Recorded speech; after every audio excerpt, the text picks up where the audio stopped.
Joining me right now is Bill O'Reilly, the host of The O'Reilly Factor and co-author of Killing the Rising Sun. Bill, thanks very much for calling in. Good to talk with you. Your thoughts on this terrorist attack against America?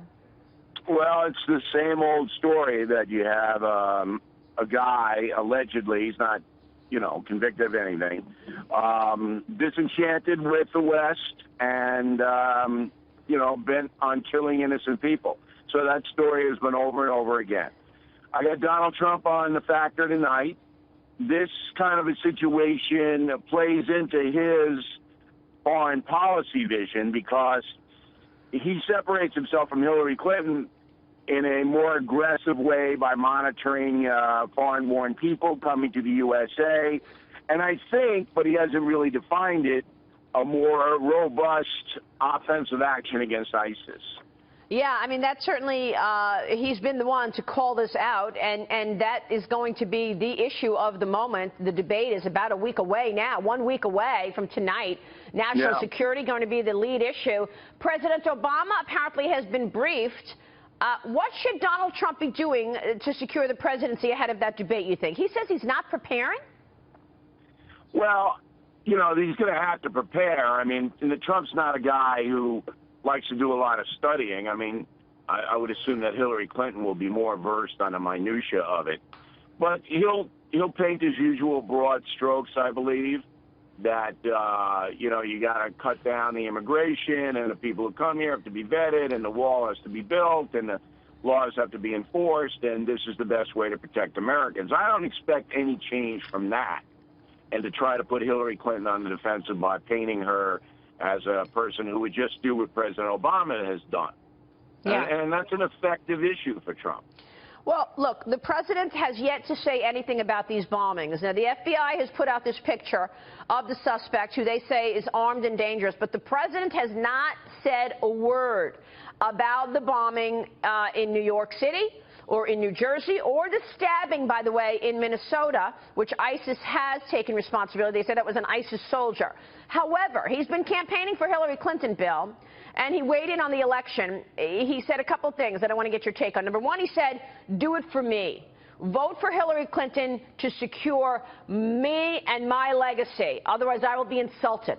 He also played the woman card. He said, I will also say there is a reason why we have not had a woman president. We as a society still grapple with what it means to see powerful women. And it still troubles us in a lot of ways, unfairly. And that expresses itself in all sorts of ways. What's your takeaway on this, Bill? Well, I don't think he has a point on the women issue. I think that's just grandstanding. On the other one, I mean, Trump has said that President Obama is probably the worst president in history. So you would assume that that doesn't go over too well with Barack Obama. So I'm not surprised. And if it were me, I probably would do the same thing. But I think the women's issue is bogus in the sense that Americans clearly have, said, look, we're willing to vote for a qualified woman or a qualified African American or a qualified anybody. So I think that's bold, but the other one, I'm not surprised. Well, I mean, look, it does show where his priorities are. His priority is his legacy. His priority is not necessarily the future of the country. I mean, is that a fair statement or not? He's talking about his legacy, and he's telling people, vote for Hillary to protect my legacy. Because he believes that he's done a great job. See, you have to put yourself in his shoes. While most Americans, according to polls, think the country is going, quote, to hell in a handbasket, that's how the question was phrased, and I think the number was 67%. All right? He doesn't see it that way. He thinks that he's done a tremendous job, saved us from a depression, instituted a health policy thing that is humane and fair. So he sees it as totally opposite than most Americans see it. And that's why, when he goes into the real friendly precincts, like the Congressional Black Caucus, he says, look, I mean, this guy's going to dismantle everything I've done, Trump, so don't insult me by not getting out there and voting for Hillary. Right.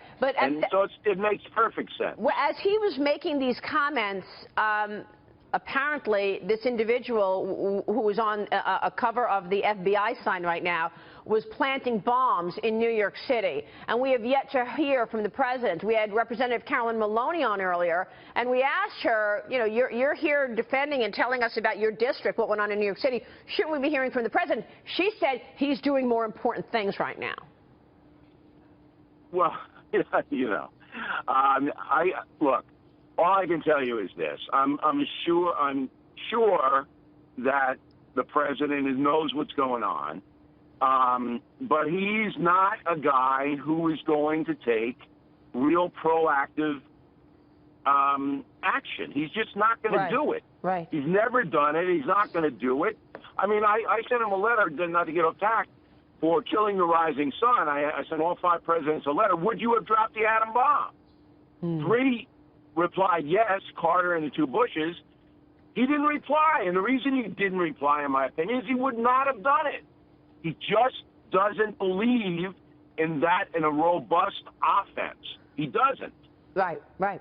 So what's the message of the book? Congratulations, another book. I don't know how you do it. You keep churning out all these books, Bill. Killing the Rising Sun. Tell us about it. Well, it's #1 everywhere, as you know, and it's the last 6 months in the Pacific War. And it's really, I tell people, don't buy the book if you're upset by violence, because it was unbelievably violent what happened. And then we tell you about why the atom bomb was dropped, how the decisions were made. And it's startling. I didn't know that General Eisenhower, was against dropping the bomb. And we tell you why. So there's a lot of really new stuff in there, and it's an amazing story. All right. Well, congrats on being #1 as usual. Bill, your new book, Killing the Rising Sun, now in bookstores. Thank you, Bill O'Reilly, for weighing in this morning.